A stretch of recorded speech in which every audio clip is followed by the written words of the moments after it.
the ground staff of the RAF were on the move again. In all the African ports, Bizerta, Tunis, Sousse, Sfax, and in Malta and Sicily too, we were embarking. Everywhere there were whacking great landing craft with lorries and blokes pouring into them.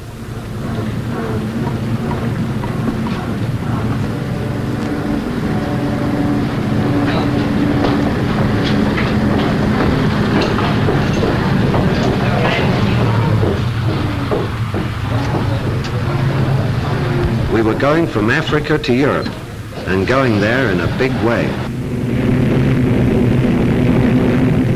And the RAF was on the move in the air too. The tactical and strategic bombers were out in strength. Every day we were flying up the volcano run, past Etna, past Stromboli, and all the way up to Vesuvius. And why? Because the Fifth Army had landed in Italy at Salerno, and they were finding the going very tough. Jerry had chucked in everything he'd got. So every day we were there too, British, Americans, Canadians, Australians and New Zealanders, in Baltimore's, Boston's and Mitchell's, putting in attack after attack on Jerry's troops, artillery positions and communications.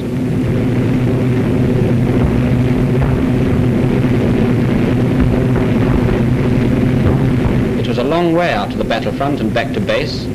The bombers could make it, but the fighters couldn't. A forward fighter airfield was badly needed.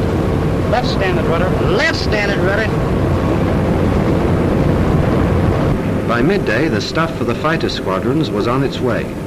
But landing craft are not Baltimore's or Boston's. They take a little longer.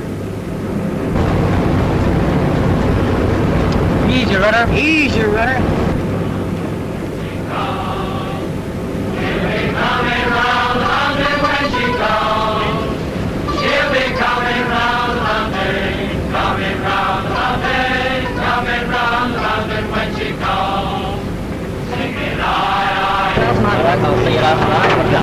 Come out. Boy, look at my back.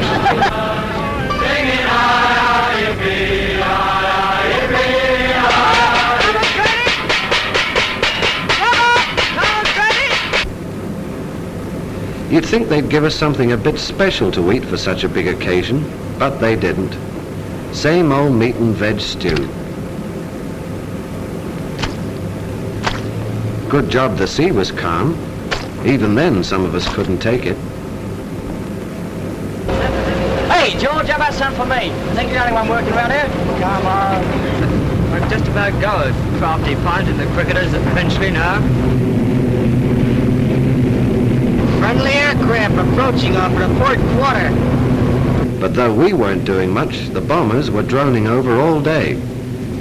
All day and for 17 days. At least 18 bombers in every formation. So the targets were getting a lot of dirt, and from a very great height.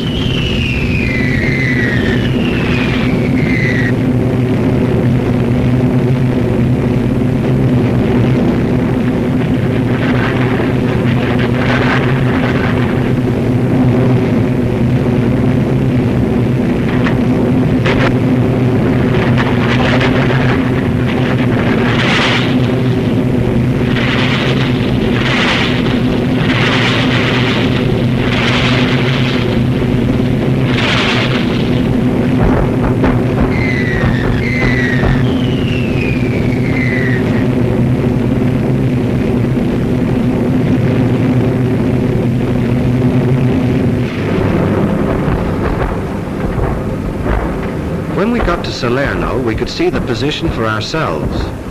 The Allies held the beaches, but not much more. In fact, they held so little that as we came ashore, we could hear the guns hard at it. Now it was our turn. On that precious little strip of land, we had to set up a fighter airfield, and that's no small order.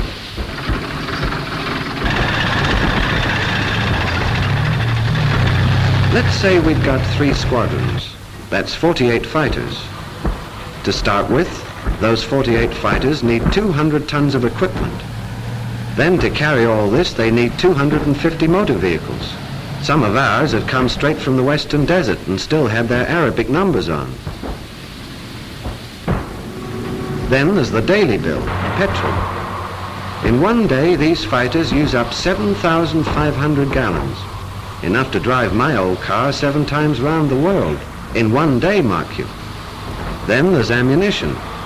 9 tons of it goes up the spout every day.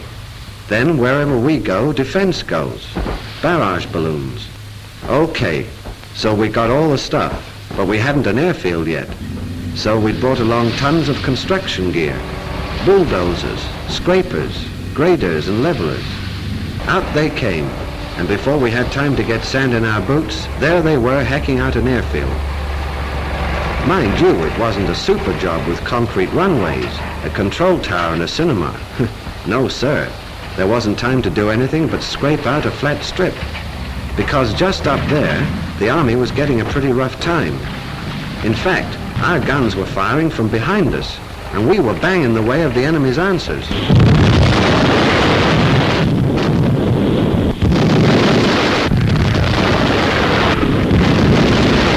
24 hours after we landed, we had something for our aircraft to put down on. Nowadays, fighters work right alongside the advancing army, ground strafing and bombing enemy positions, busting tanks and shooting up enemy transport. They're kind of super artillery, so we had to get them into the battle, good and fast.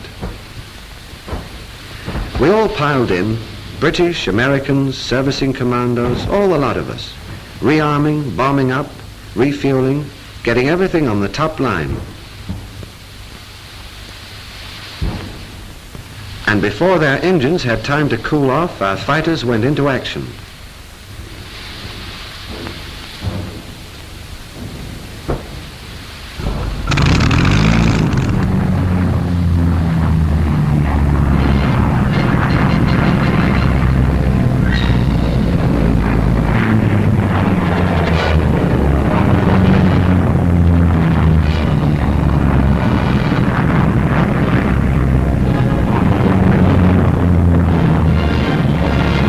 Salerno, we established a front-line airbase, just the way Sir Arthur Tedder showed us. We shan't forget what he taught us when it comes to doing it again, somewhere in Northern Europe.